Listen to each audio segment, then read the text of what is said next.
Anti-history.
"18 hours out.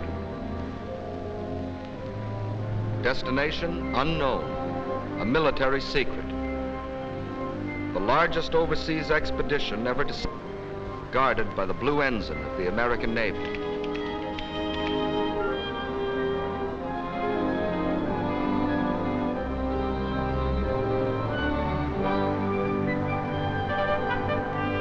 Southwards from Britain, some 3,000 miles away, an even greater convoy, twice the size, moves in its appointed place across the seas, shielded by the white ensign of the British Navy.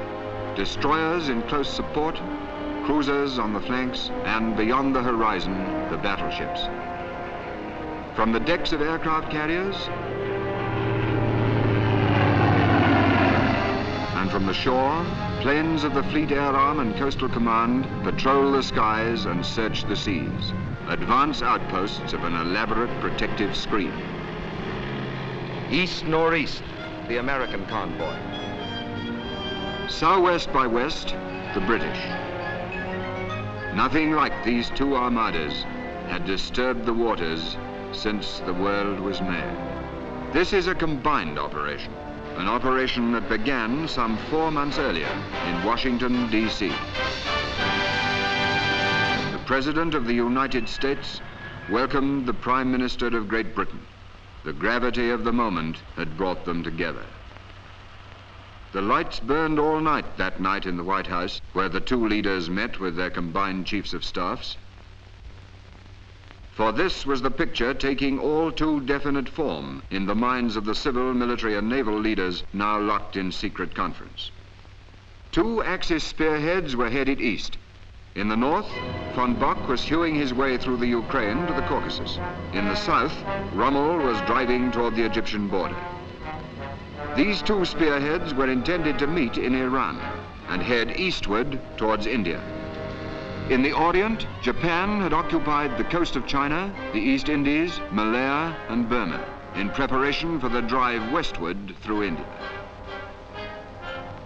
If these two enemy spearheads were allowed to meet, Russia and China, except for their remote Arctic ports, would be completely isolated. Japanese raw materials and German production would be combined. The peoples of Europe, Asia, and Africa, 7/8 of the world's population, would be enslaved. By morning, a decision, both bold and revolutionary. Bold because in this, our darkest hour, we dared to take the offensive. Revolutionary because that offensive was conceived, planned, and executed by the peoples of two nations. The time and the place had been agreed upon.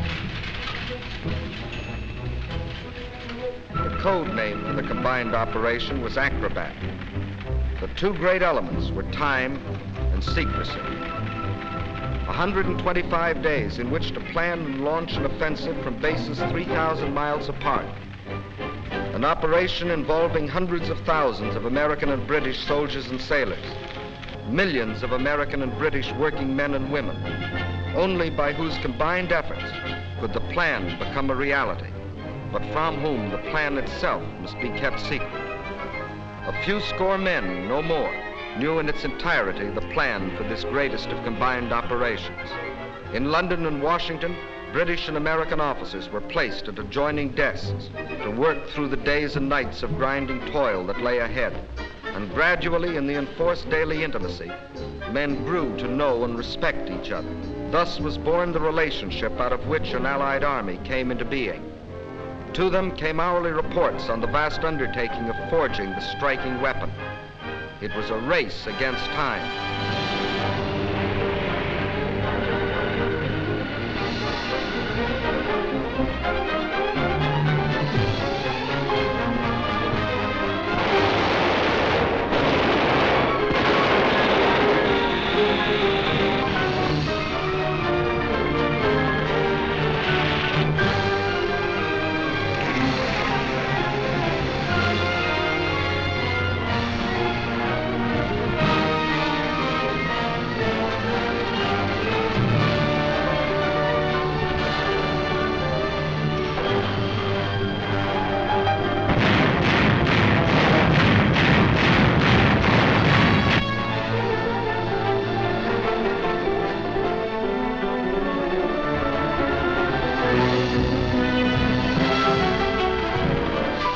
In the United States, men and supplies poured eastward toward the Atlantic seaboard.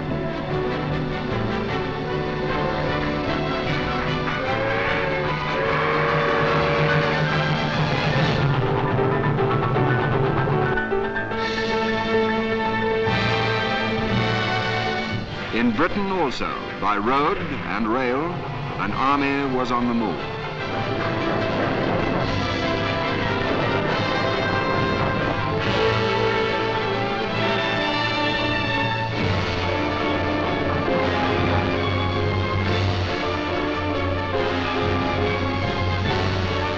By day and night, the dockers worked.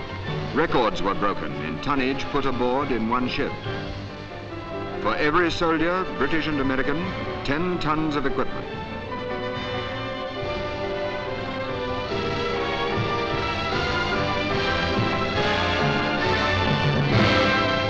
On both sides of the Atlantic, the effort was tremendous. Guns, trucks, aircraft, petrol, water, food, barbed wire, locomotives. Of ammunition alone, we shipped 520 different kinds.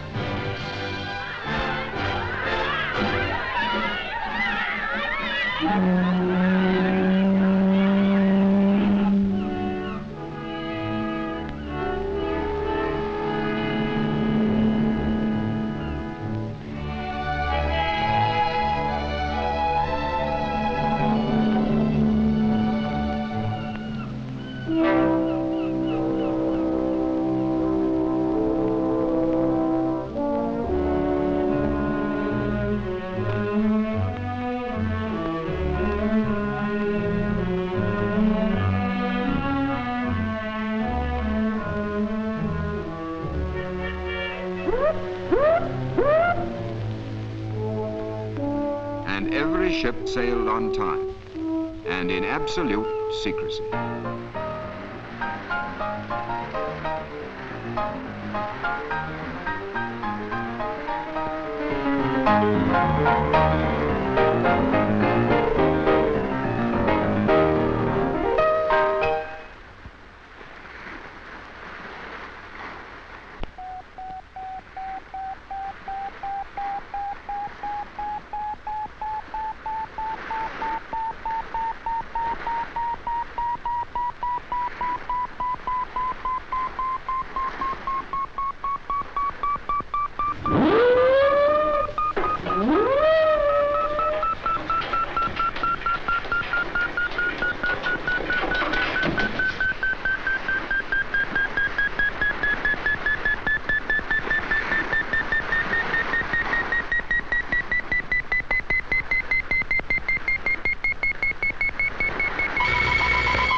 and the convoy continued its hidden way.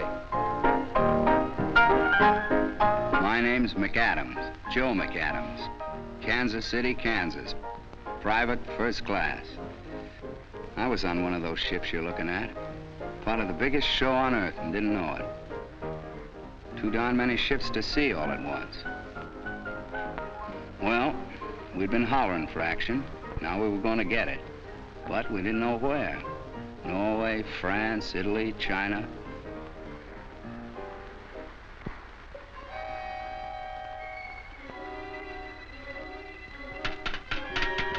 Finally, on the 5th day, we got the news. I mean, what we'd been waiting to hear. They handed out little guidebooks.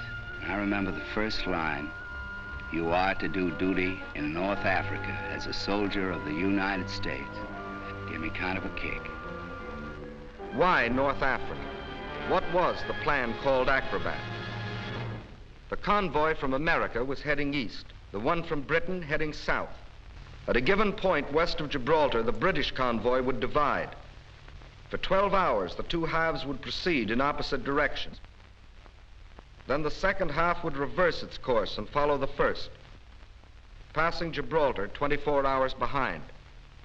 Thus, with clock-like precision, the combined operations would begin with simultaneous landings at Casablanca, Oran, Algiers.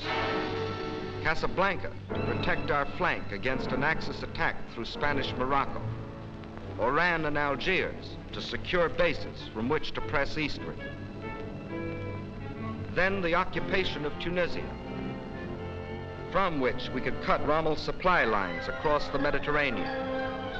Next, to trap and destroy Rommel's Africa Corps between our allied forces and the British 8th Army. Thus, one arm of the Axis pincer would be amputated, and supply lines round the Cape of Good Hope would be shortened by half through winning control of the Mediterranean. North Africa would be ours, with bases from which to stab at the heart of the Axis citadel. Those were the main objectives of the plan called Acrobat. In both convoys, the men kept fit, now knowing the task that lay ahead. For most of them, this voyage was a new experience. They'd never been so far from home before. That's certainly true of me. My name's George Metcalf. I was a greengrocer in Civvy Street. We had a shop a long time. Only we're a military family, really. My dad was at Passchendaele and I was at Dunkirk. Never met such a collection of blokes as we got on this ship. Chaps from Glasgow, New York, London, Melbourne, Cape Town, Montreal, Chicago, Birmingham, Wellington, Bethnal Green, the whole issue. I reckon it's about time this team of internationals got cracking. When I was peeling spuds just now, I made up quite a letter to my girl, all about the way these ships zigzag and about flying fish and whales. Of course, we haven't seen any yet, but I reckon she'll like to know I'm enjoying myself. And now I got something else to tell her, too. The best news for a long time. They just put it up on the ship's board.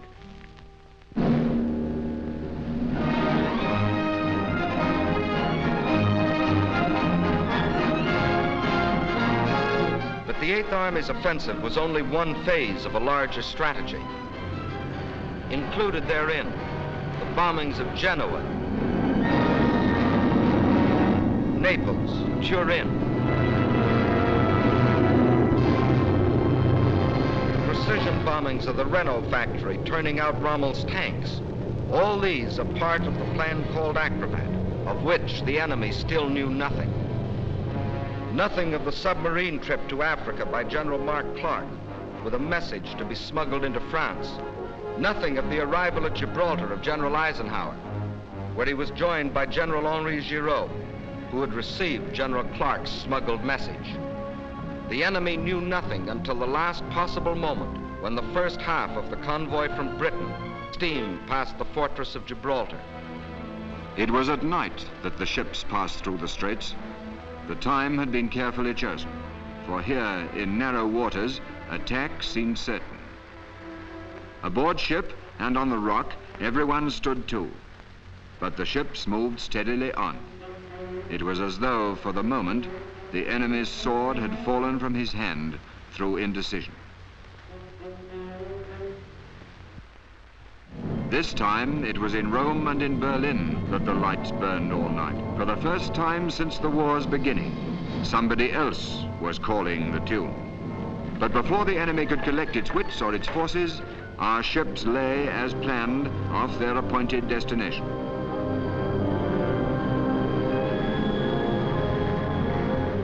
Events planned 4 months earlier moved to a climax. Off Casablanca stood the convoy from America.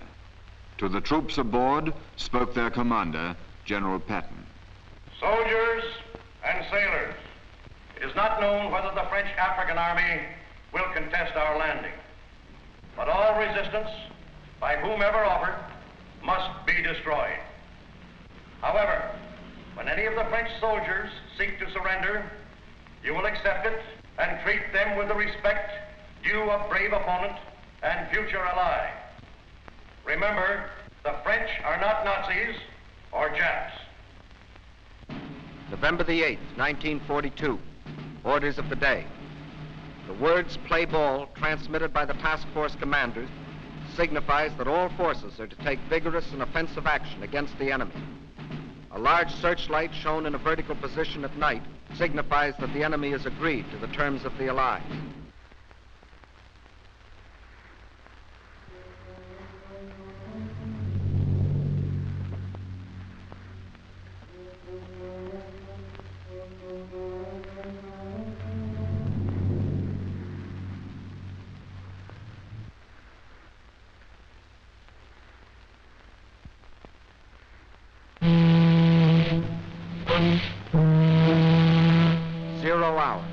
From America, the President broadcast by shortwave.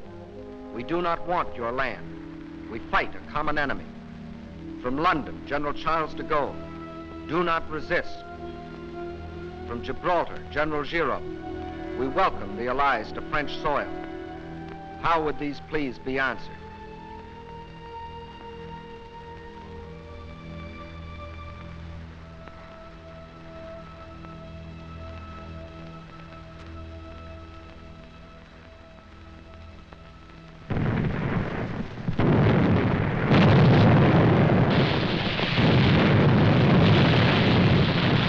Play ball.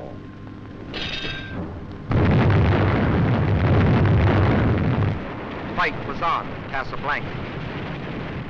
Meantime, at Algiers, our landing craft also met fire from shore batteries, which were soon silenced by ships of the British Navy.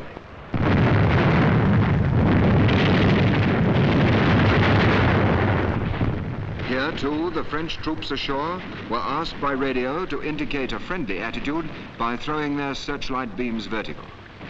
It wasn't long before, here and there along the coast, searchlights were seen pointing to the heavens. As dawn broke, fighter planes from Gibraltar, fitted with extra fuel tanks, took off without even waiting to hear whether the landing fields at Algiers had been captured. By 7 a.m., resistance at Algiers was finished. British and American troops had landed east and west of the city, penetrated 10 to 15 miles, and held the heights and all vantage points. In Algiers, on that famous November the 8th, was Admiral Jean Dallon, French Vice Chief of State under Marshal Pétain. It was after consultation with him that the French commanding general agreed to surrender the city. Meanwhile, at Oran,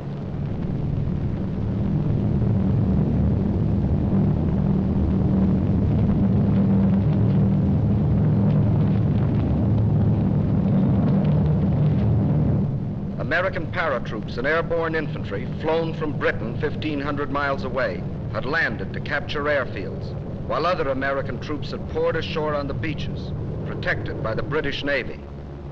Here, as in Algiers, the fighting lasted for only a few hours, but at Casablanca, the battle still raged.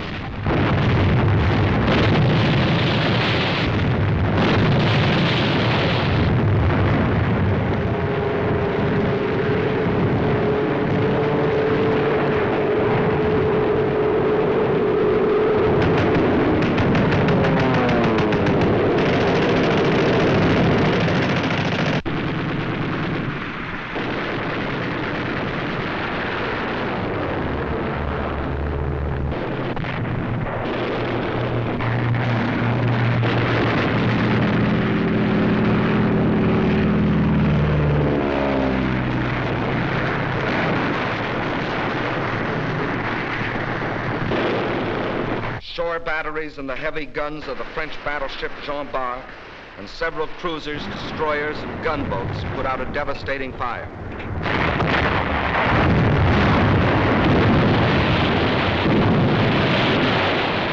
Gunnery from American ships, coupled with precision bombing, silenced those guns.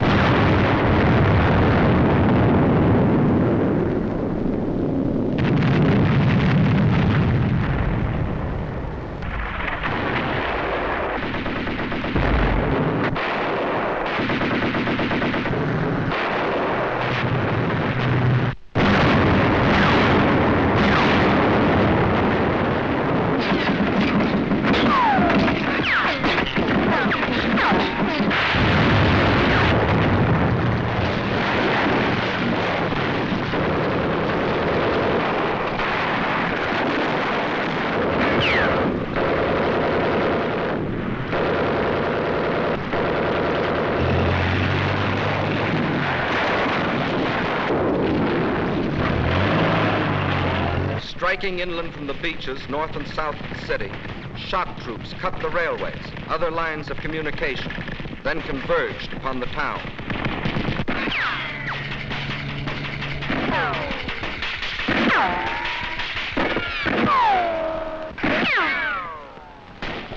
Two days later, the Germans invaded unoccupied France, whereupon Admiral Darlan, declaring Pétain a prisoner of the Axis and himself chief of state, ordered the cessation of hostilities. In proof of the surprise of our landings, German armistice commissions were caught flat-footed in each city.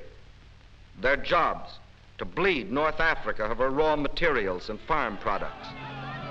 The people of North Africa were evidently not sorry to see them go.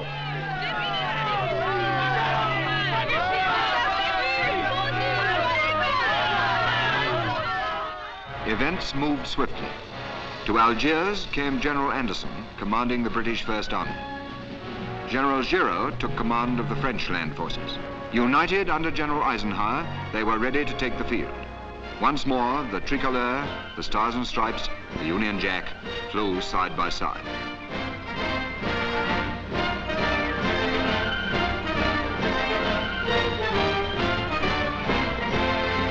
But the enemy had lost no time.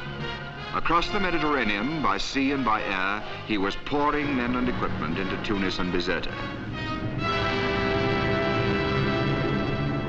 Despite this, we determined to start the campaign at once, hoping to reach the distant cities before the enemy's grasp had become too strong.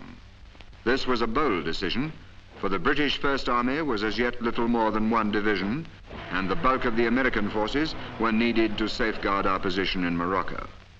We had other disadvantages. Roads were poor. Railways inadequate.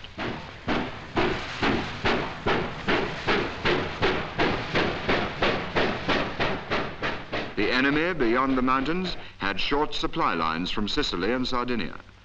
Our own, stretching forward from the improvised base at Algiers, were 4 times the length. Even more important, we lacked as yet forward airfields, whereas the enemy in Tunisia had all the permanent airfields he needed. In less than a month, the weather would break. Could our slender force, in the last days of autumn, achieve a flashing success against time and a stronger enemy? With immense energy, the attempt was made. By road, Allied infantry, tanks and artillery moved towards the hills. By rail went General Giraud's men with mules for mountain transport. By air flew British and American parachutists to capture suitable ground for airfields and the tactical points nearby.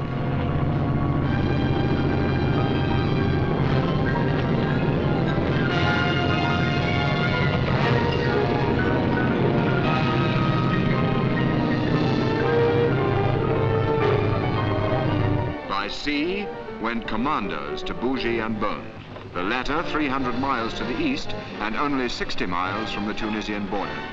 Here, the airfield which our parachutists had taken was already under attack from the Luftwaffe.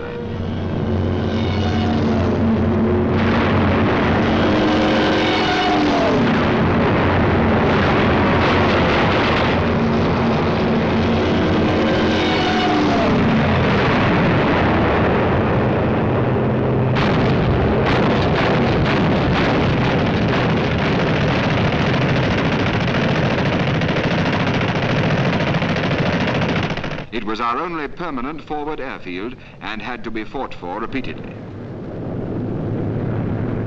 In 3 columns, we advanced towards Tunis and Bizerte. And still the enemy poured into Africa. By mid-November, 1,000 a day. Among them, Marshal Kesselring, Mediterranean Commander-in-Chief, the man who had made his name infamous at Warsaw and Rotterdam. November the 18th, 10 days after our first landings, our mixed force of Allied troops had crossed the frontier into Tunisia and skirmishes were frequent.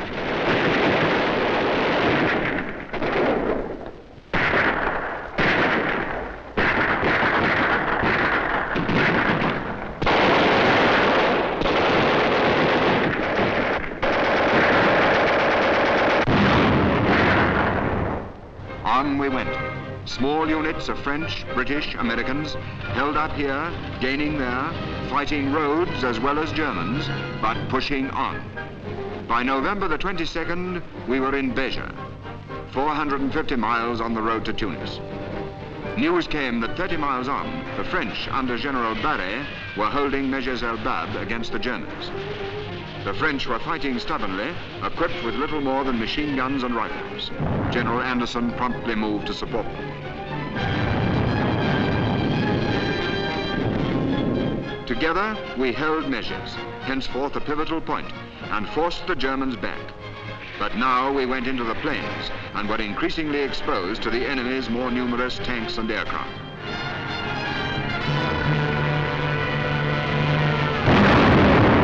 November the 25th, the first real tank clash.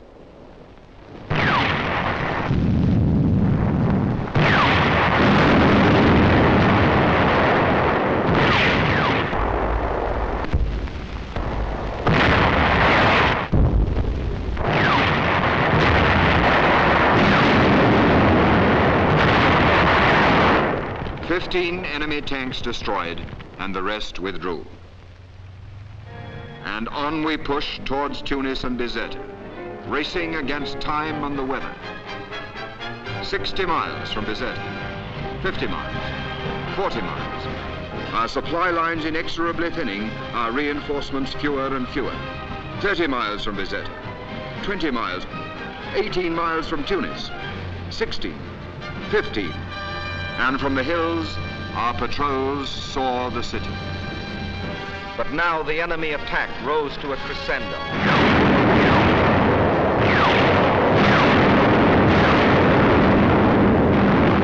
From the skies, a bombardment to which we had no adequate answer.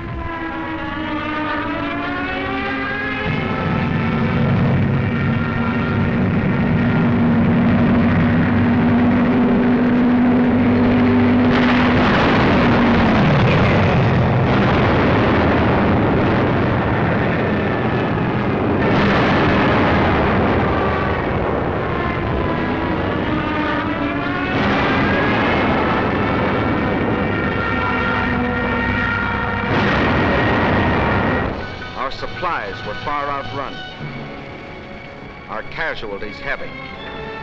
Even as the goal was in sight, the race had been lost. This first thrust, this adventurous gamble had failed. We fell back to the protection of the hills.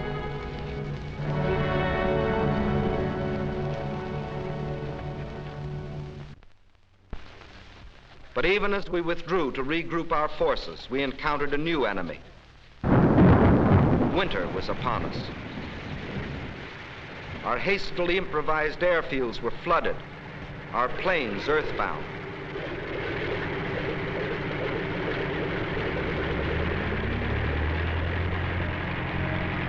The roads became running streams.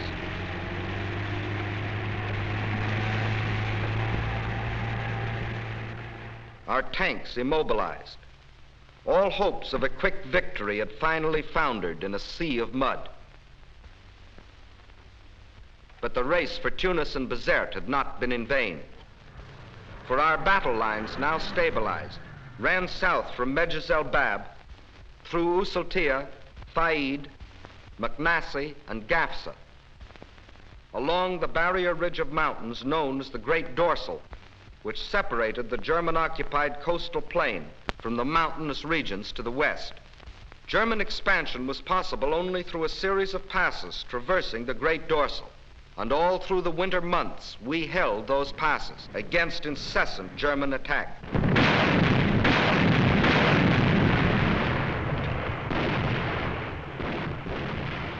This was the period referred to by the world as one of military inactivity.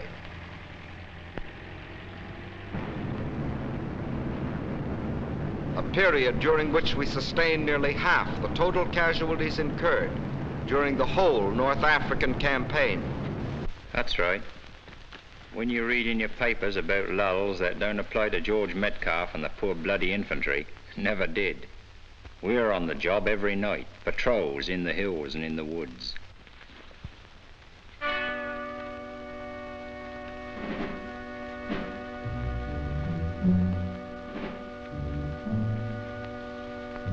Off we go with some Brens and Tommy guns and a few Mills bombs, and if we're lucky, we scupper a few Jerrys and bring a few prisoners in.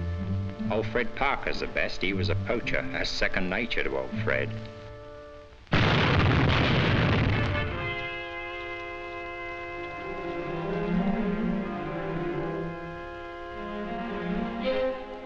When we get back, we're camouflaged so you can't tell whether we're men or walking lumps of mud. We picked up about half Tunisia when we got back this morning. We just about scraped it off when we had to go out again at dusk and pick up the other half. Great life. You'd think mud would be different in Africa. Different from France, say. Old Fred says it weighs heavier here and don't smell the same, but me, I can't tell any difference. It turns white bread into brown just like the other stuff. Keeping the automatics and rifles clean is the worst. Old Fred's only got about half the tail of his shirt left. There's one thing we do thank God for, the mules. Fancy that, mules. If it wasn't for the mules, we'd just about starve. Not that we eat them, I don't mean that, but they bring up the rations, see? Nothing but mules or eagles could ever get here. Mud, just mud. I told my girl I'll stick to her like mud, and I can't say more than that. Whenever the fields were dry enough, our planes took off to tackle the Luftwaffe. Though still outnumbered, in 4 weeks they shot down 241 enemy aircraft for a loss of 89 of our own.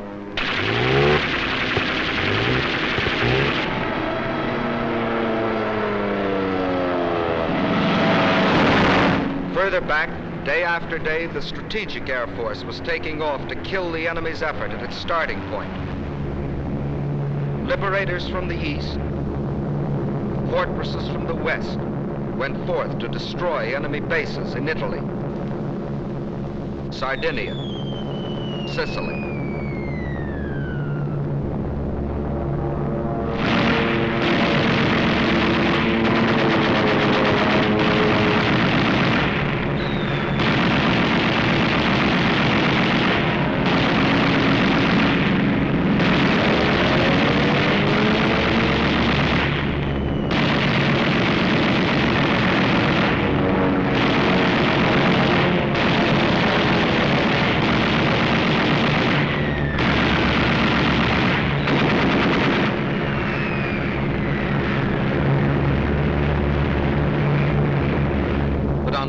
No offensive could be launched until spring.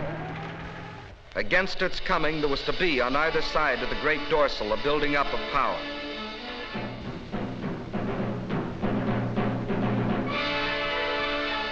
Over supply routes that spanned on the German side 150 miles of water, and on our side hundreds of miles of land, and then thousands of miles of water. The longest assembly lines in the world were in operation, from the factories of the United States and Britain, from Birmingham to Algiers, from Detroit to Oran, from Manchester, Los Angeles, from Leeds, from Pittsburgh to Casablanca.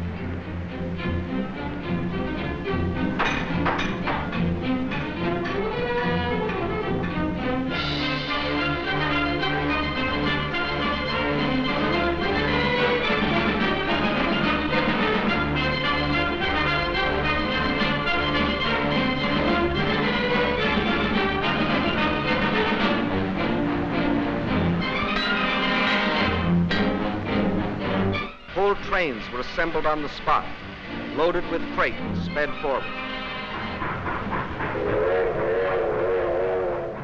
The South Atlantic became an airway as well as a seaway. From Brazil, flights of P-38s equipped with extra fuel tanks were flown across the seas. Each flight led by a flying fortress which provided navigation. From Gibraltar, aircraft which had been brought by ship from Britain and reassembled on the Rock were flown off to Tunisia. Nearly 1,500 planes reached the front by this route.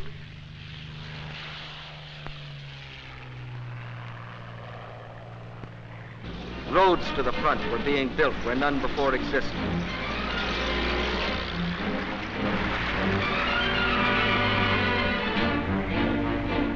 On wet, still unfinished landing strips, giant planes sat down with cargoes of materiel. Our reservoir of power was filling up.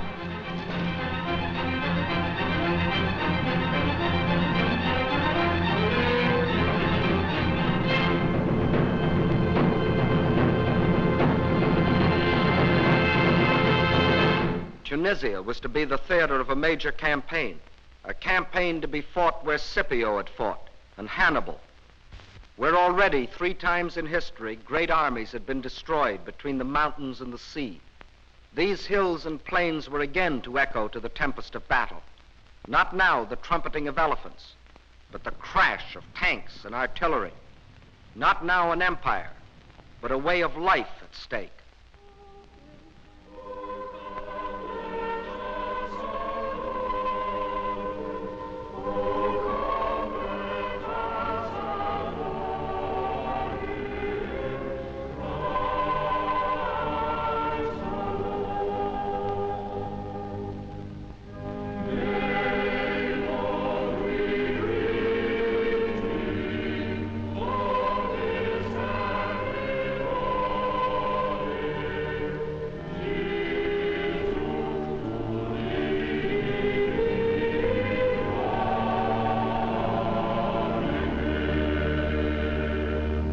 On this Christmas 1942, our soldiers and airmen in Tunisia and the Western Desert gathered together in little churches or under the open sky. And doing so, they thought of their homes and loved ones, hundreds or thousands of miles away. Our soldiers' thoughts were of New York and the Middle West, of the cities and villages of France, of the plains and hills of India, of homes in Cape Town and the African veldt, or among the snows of Canada, or in the Christmas sunshine of New Zealand and Australia, and among the fog and rain of London and Edinburgh. And they thought of their comrades who had already been killed, and of the cause for which they had been killed, the cause that had brought all of them across the seas to fight, the cause of liberty and tolerance and dignity and peace, and of how the horizon was brightening a little as though a new day were being born.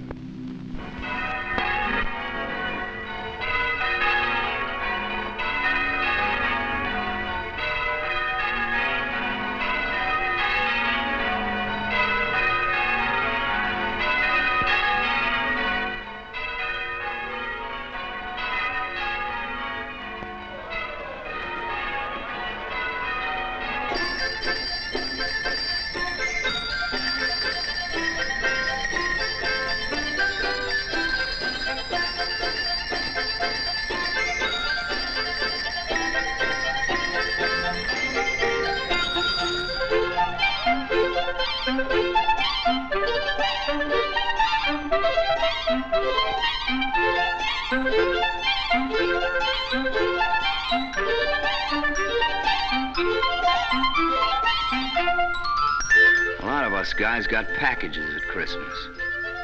You know what was in mine? Stuffed dates. Stuffed dates in Africa under the date palms. Can you beat that? One good thing about Christmas, you may get homesick, and we did, but you also get Christmas dinner.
Everybody fed well at Christmas,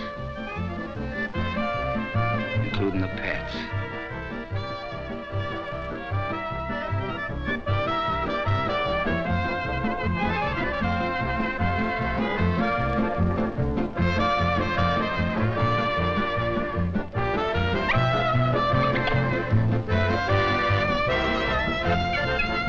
Along about now, we began to take notice of the kids. First off, they were kind of shy. But Arab kids are no different from the kids back home when it comes to candy.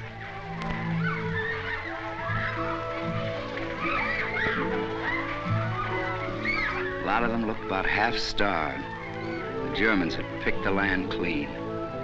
So we gave half our milk ration to the Red Cross, and they ladled it out.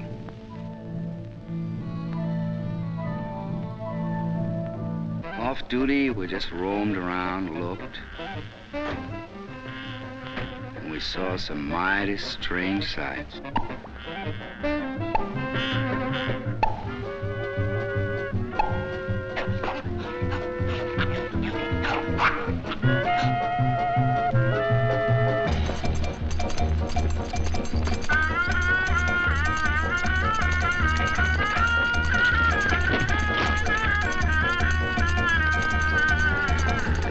Wondered what the Moorish girls looked like behind the veils. Wondering was about as far as we got. One Sunday, the middle of January, we were hanging around, catching up in the news from home, when we were routed out for assembly. They told us to polish our brass and shine our leather. Some of us said, "What's the big idea?" Well, we found out. And you could have knocked me over with a tank. It was the Prez himself, riding along in a Jeep.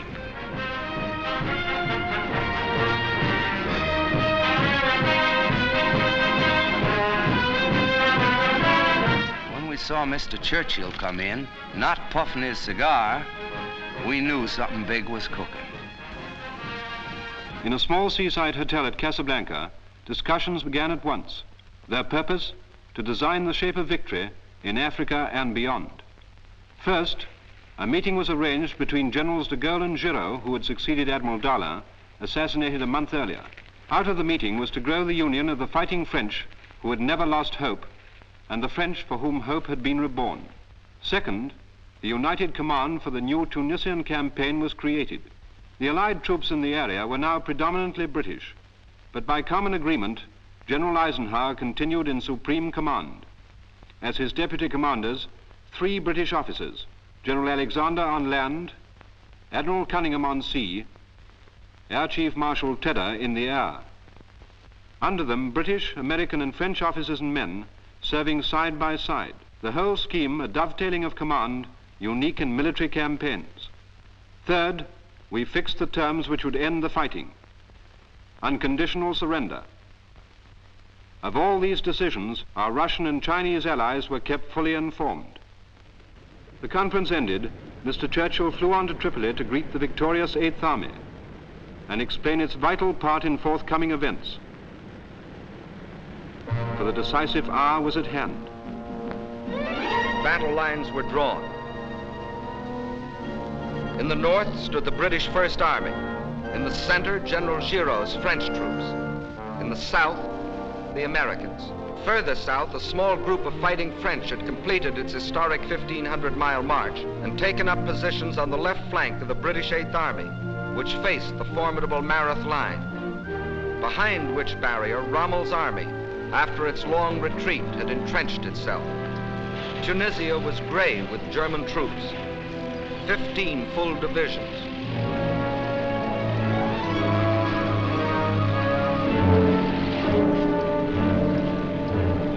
No scratch troops these, but battle-wise veterans of Poland, France, the Balkans. They, together with 7 Italian divisions, were armed with the most modern types of equipment, including the newest fighters and bombers of the German Luftwaffe.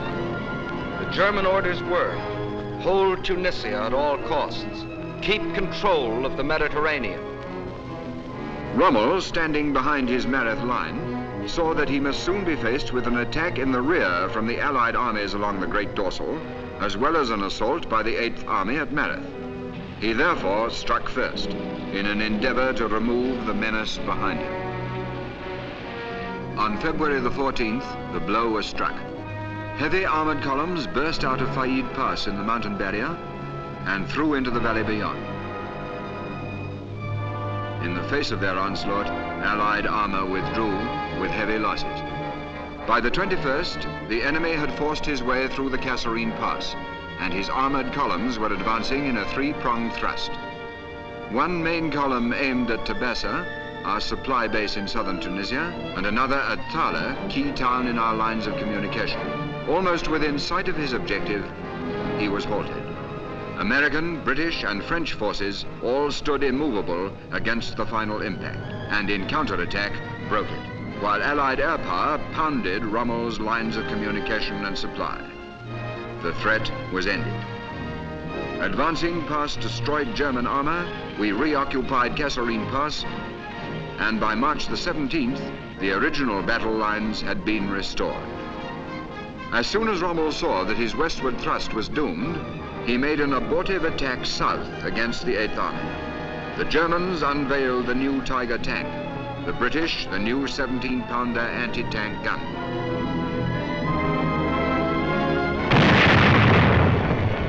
"52 Tiger tanks were left burning hulks. From then on, the initiative was ours." Of the various strategies which might now be employed against the enemy, General Eisenhower chose one which envisaged the entire military situation in terms of a cylinder.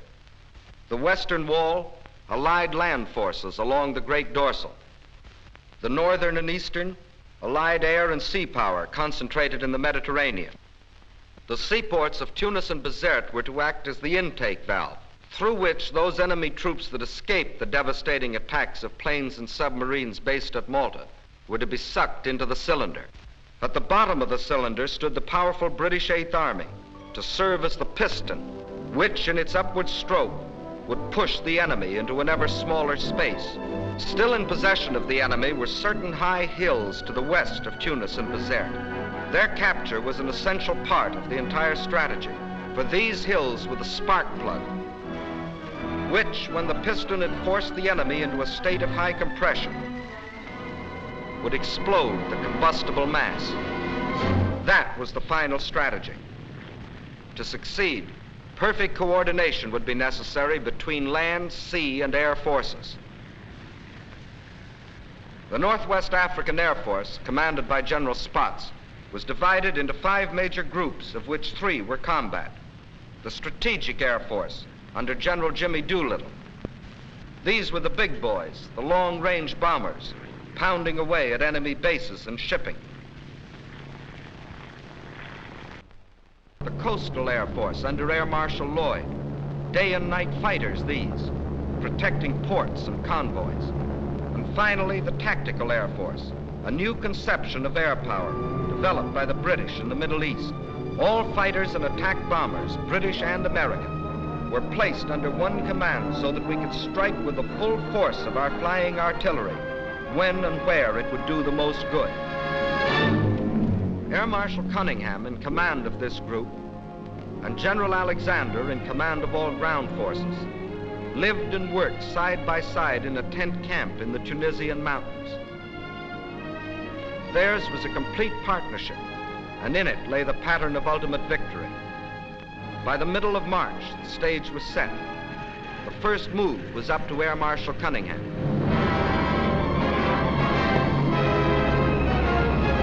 In a continuous 24-hour assault, the Mareth fortifications were pounded from the air.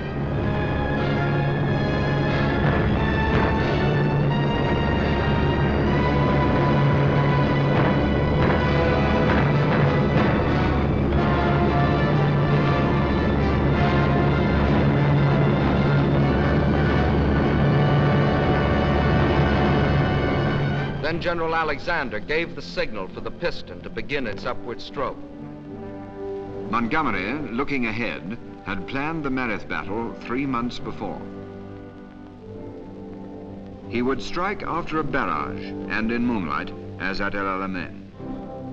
But simultaneously, he would begin an outflanking movement on the left. The frontal blow had to cross a gorge, the Wadi Zigzag, and create a bridgehead under cover of which tanks and artillery could cross the Wadi before the enemy's counterattack in force could be made. 3 days before the attack, it rained heavily.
Next morning, our men were holding on like bulldogs.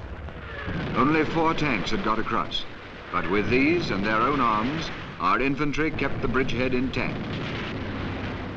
The enemy, fearing another El Alamein, now withdrew armor from other sectors and threw it in.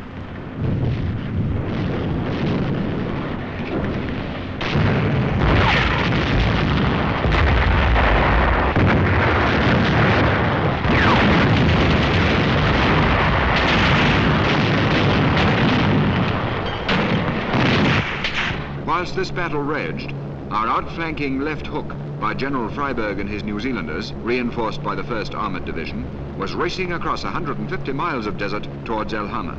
The blow was now struck by 50,000 men on the ground and by bombers, fighters and tank busters from the air.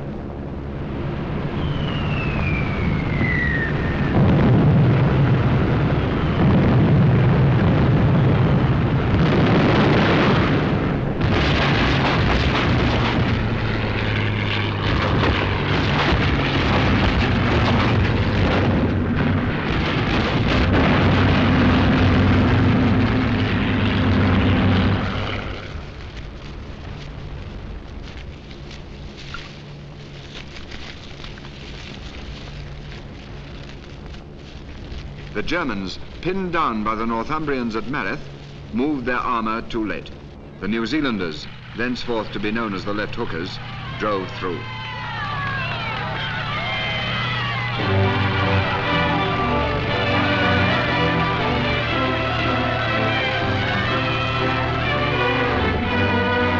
The Mareth line had been turned. The piston was on the move. Its speed made possible by the feats in road building of the South African engineers.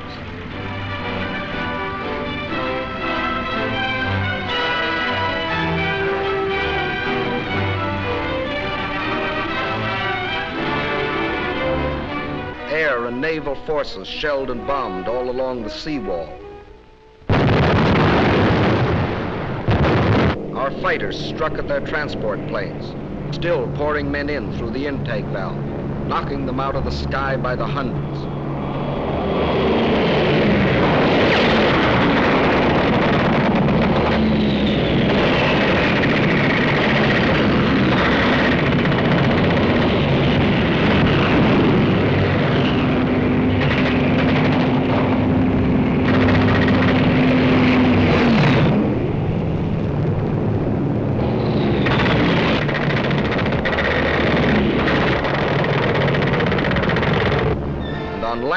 The British First Army was a constant threat in the north, while in the center the French had attacked at Pichon, and further south the Americans had broken through to El Guitar and McNassy, thus enforcing constant pressure all along the land wall of the cylinder.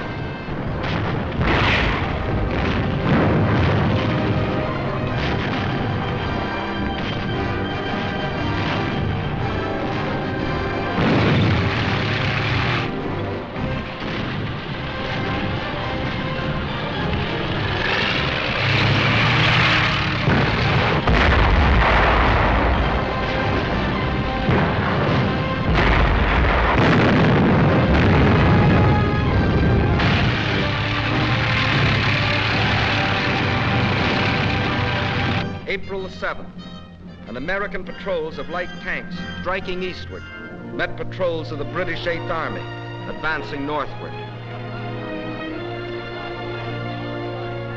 We got quite a bang out of meeting these guys. 2,000 miles they'd come, fighting all the way. Yes, sir, we got a real bang out of it. These are the guys that broke the back of the Africa Corps.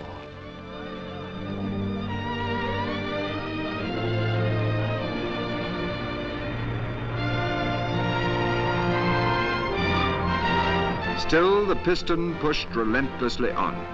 April the 10th, Sfax fell. April the 12th, Sousse. And on April the 20th, after exactly 30 days of fighting in pursuit, the 8th Army had driven the enemy into the hills beyond Enfidaville. And in its wake was a great homecoming.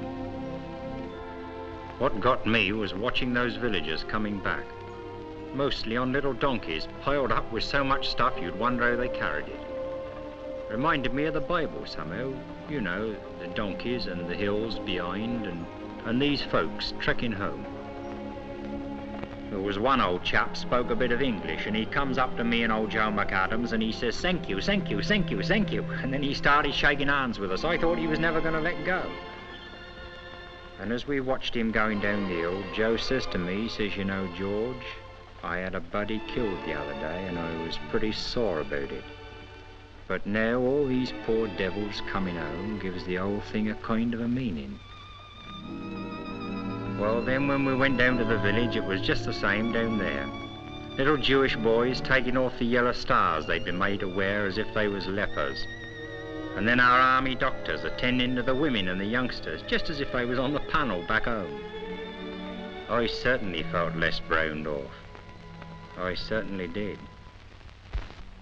The rapid advance of the 8th Army had left the American divisions at McNassy and El Guitar far behind the battle area. General Alexander now switched these divisions to the north. This remarkable 200-mile march across the heavy traffic streams of the First Army's lines of supply was accomplished without once interrupting the eastward flow, and this in complete secrecy.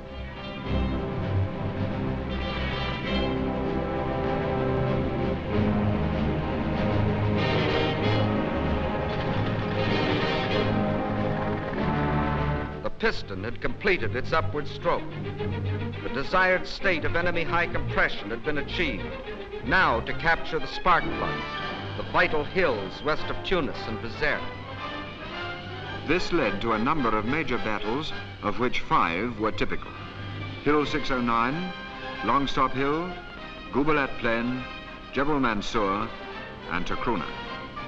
The 8th Army struck at Takruna. The French 19th Corps attacked Jebel Mansour.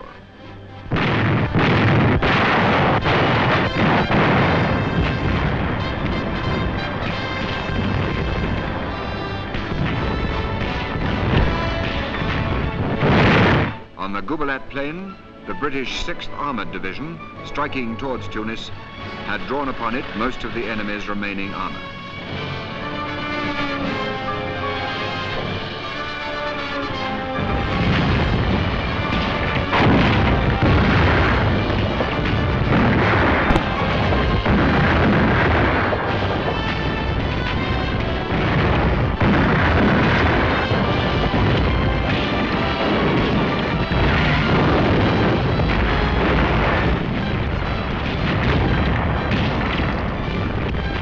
In 3 days of struggle, our main purpose was accomplished, the drawing to this battlefield of von Arnim's tanks and guns and their destruction.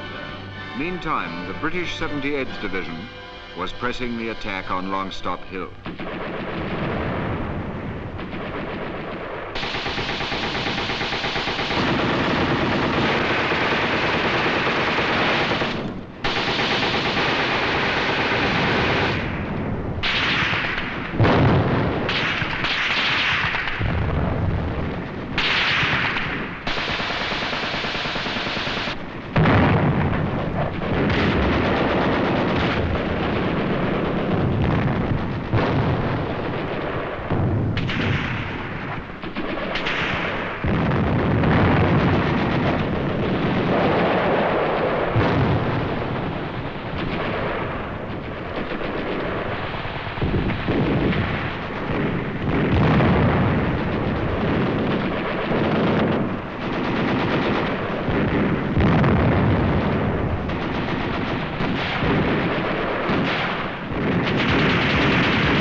For 12 days, the hills echoed with gunfire. Positions were taken, lost, and retaken. When the German lines broke at last, their dead lay in hundreds, unburied on the battlefields.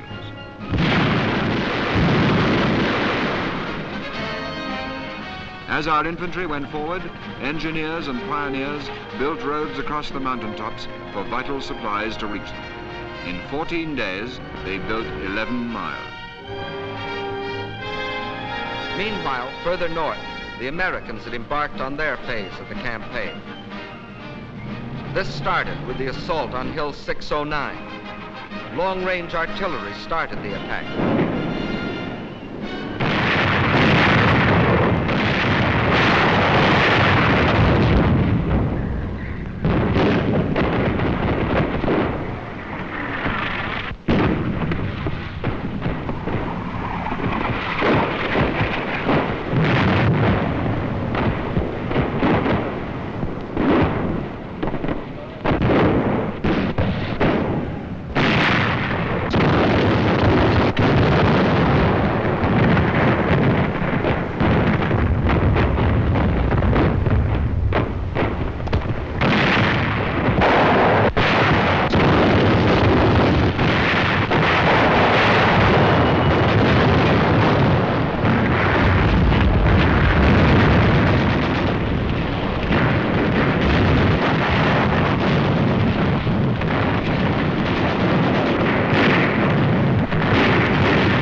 All batteries, left 8. Baker.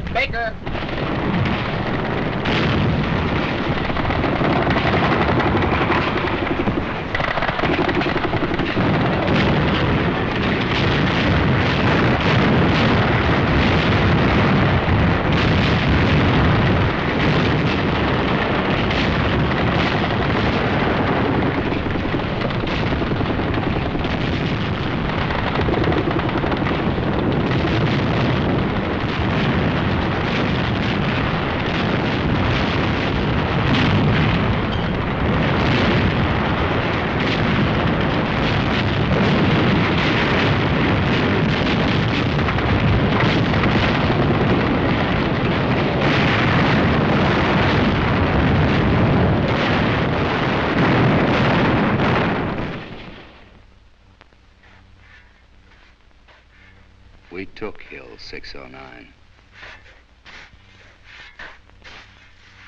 There weren't as many of us guys when we got to the top as there'd been at the bottom. But we took it. Thus, one by one, von Arnim's strongholds in the mountains fell. The Germans had been outfought. Now they were to be outwitted. General Alexander knew their fear of the Eighth Army, so he reinforced that fear with heavy bombardments and local attacks from Montgomery's front. At the same time, he secretly transferred the 4th Indian and the 1st and 7th Armored Divisions from the 8th to the 1st Army in the north, whence the main attack was to come. The spark plug was ours, and we were now ready to explode the combustible mass. Now to pour on the power. Now to give the apostles of power an education in the use of it.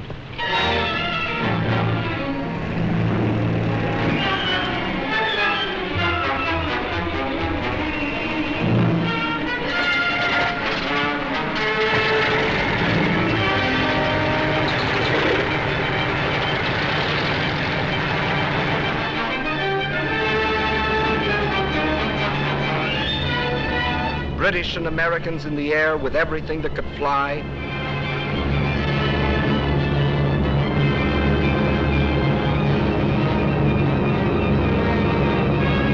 British and Americans on the ground with everything that could shoot.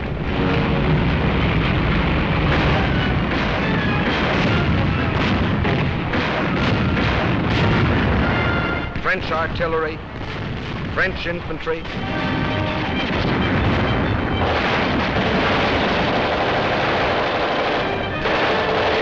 British Navy.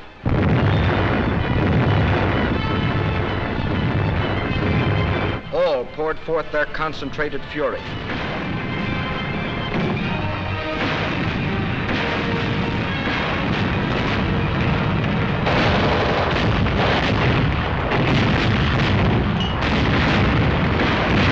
This was blitz warfare such as the inventors of the blitz had never dreamed of.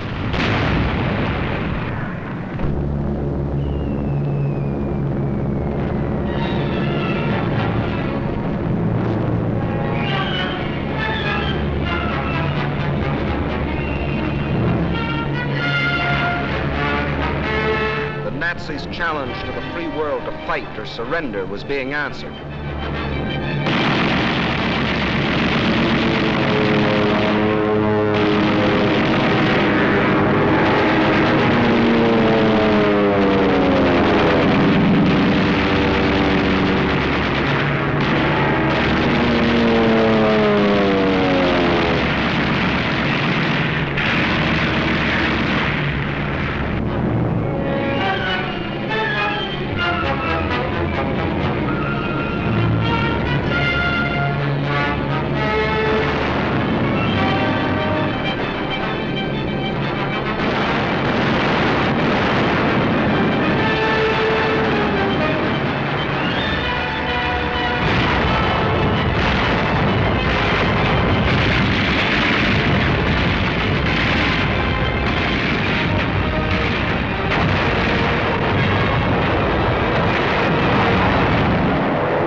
After only 8 hours fighting, the hard crust of German resistance was shattered.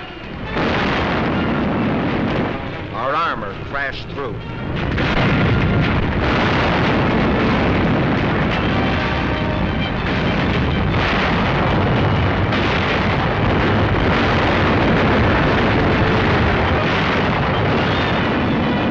The Americans blitzed their way into Bizerte. The British smashed right through the center to capture Tunis. Then a British armored column crashed across the neck of Cape Bon to Hammamet. Another British column raced around the tip of the cape to prevent any evacuation. The whole Axis mass was split into 4 segments. The end came quickly. By tens, by hundreds, by thousands they came. On foot, in trucks, and behind their bands.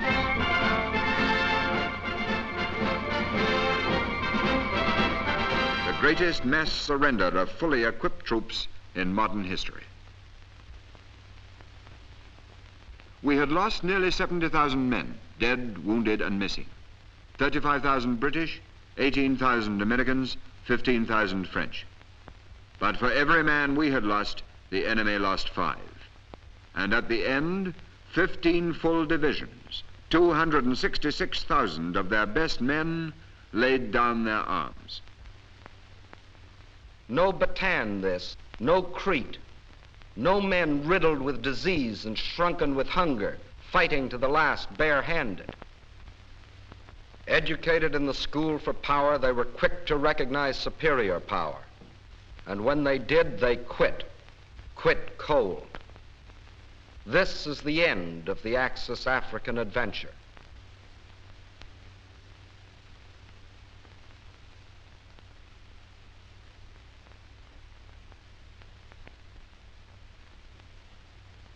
After all the racket, seems funny, don't it, Joe? So quiet. Yeah. What's biting you, Joe? I don't know. I can't help thinking all the hard work that went into those burnt-out tanks and half-tracks and airplanes. Gone for nothing. Had to be done. Oh, sure it did. But still in all, think of all the trucks and automobiles and things all that junk might have been. I know. Bloody shame.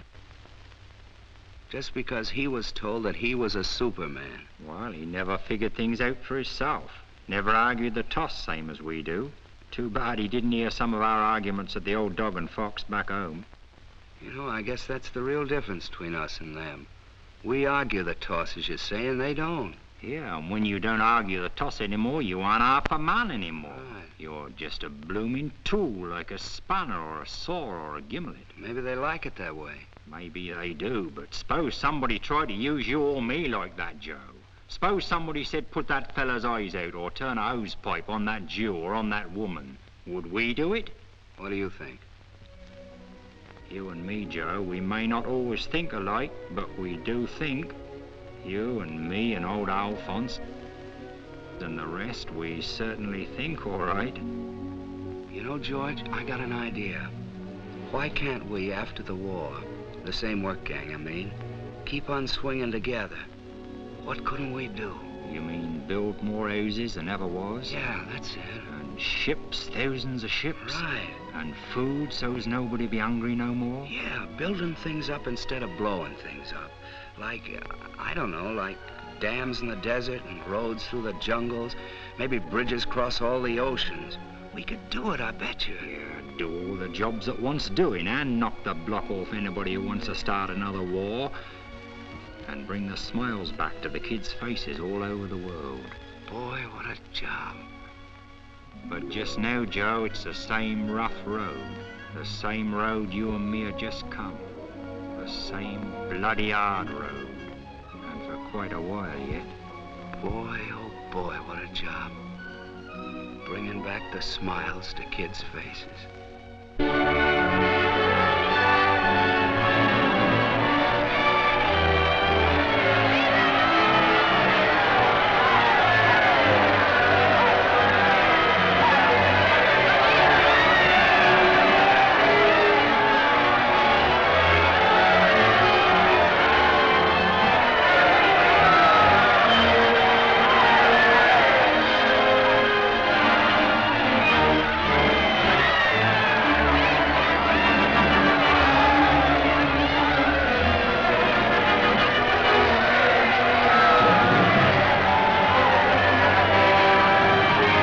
Africa is freed, and Europe that much nearer freedom. The liberating hosts are on the wing.